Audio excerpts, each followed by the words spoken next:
ఐక్యతతో ఏదైనా సాధించొచ్చని నిరూపించారు ఆ గ్రామస్తులు.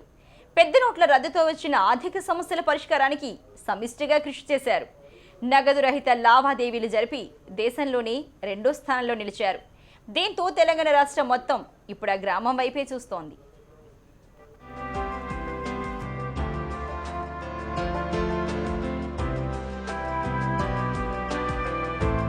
ఇది తెలంగాణ రాష్ట్రంలోని సిద్దిపేట జిల్లాలో ఉన్న ఇబ్రహీంపూర్ గ్రామం.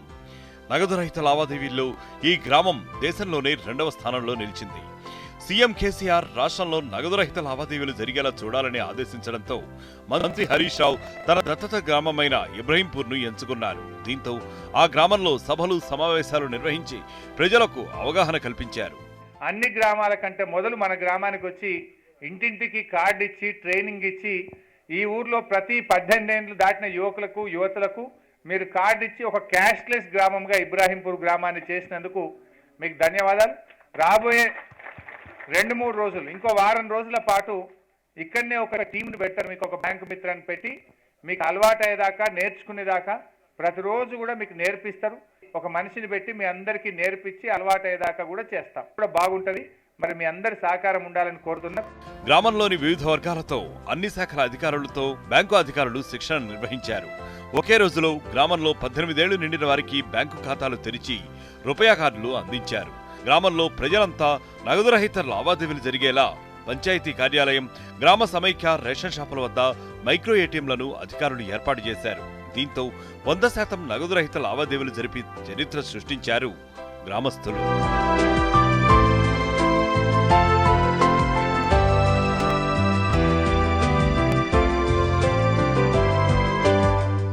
బెస్ట్ గ్రామంగా మీరు అవార్డు తీసుకున్నారు.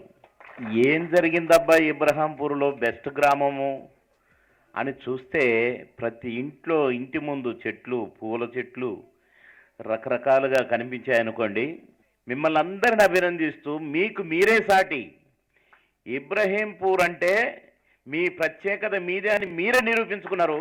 మిమ్మల్ని ఇలా తయారు చేయటం మీ నాయకుడైనటువంటి హరీష్ రావు గారు వారికి వారే సాటి. మరోవైపు ఇంకుడు గుంతలు, హరితహారం, టాయిలెట్ల వినియోగం, ఎల్ఈడి బల్బుల వినియోగం, చెత్త సేకరణ లాంటి అంశాలలో 100% విజయాలను ఇబ్రహీంపూర్ గ్రామం సాధించింది. తాజాగా మంత్రి హరీష్ రావు చొరవతో 100% నగదు రహిత లావాదేవీలు నిర్వహించింది. ఇతర రాష్ట్రాల్లో దీనికి ఒక పేరు పెట్టిండ్రు. Telangana model of water harvesting అనే పేరు వచ్చింది. ఇక్కడ ఈ ఊర్లో స్టార్ట్ అయిన ఇంకుడు గుంతకు జాతీయ స్థాయిలో ఒక పేరు వచ్చి ఎందరికో ఆదర్శంగా నిలబడ్డారు. ఈరోజు ఈ క్యాష్లెస్ దాంట్లో కూడా యావత్ తెలంగాణకు మీరు ఆదర్శంగా నిలబడ్డారు. మన సిద్దిపేట అందరికీ మీరు స్ఫూర్తినిచ్చిండ్రు. మీకు హృదయపూర్వకంగా అభినందనలు. అయితే ఈ స్ఫూర్తిని కొనసాగించాలి. ప్రతి ఒక్కరూ తప్పకుండా వాడాలి. కేంద్ర ప్రభుత్వం తీసుకున్న నిర్ణయానికి ప్రజలందరూ ఇబ్బంది పడుతున్నారు. ఈ డబ్బుల విషయంలో అంటే ఏదైతే మా సామాన్య ప్రజలు ఇబ్బంది పడుతున్నారని చెప్పి మా మంత్రివర్యులు సూచనల మేరకు వాళ్ళు తీసుకున్న నిర్ణయం ప్రజలకు ఉపయోగపడే విధంగా ఉన్నది. దాన్ని మేము మా మంత్రివర్యులు హరీష్ రావు గారి సూచనలు, ఆయన సలహాల మేరకు మేము మా గ్రామాన్ని 100% నగదు రహిత గ్రామంగా మార్చుకున్నాం. తమ గ్రామంలో నగదు రహిత లావాదేవీలు జరిపేందుకు ప్రభుత్వం కృషి చేయడం పట్ల గ్రామస్తులు ఆనందాన్ని వ్యక్తం చేస్తున్నారు.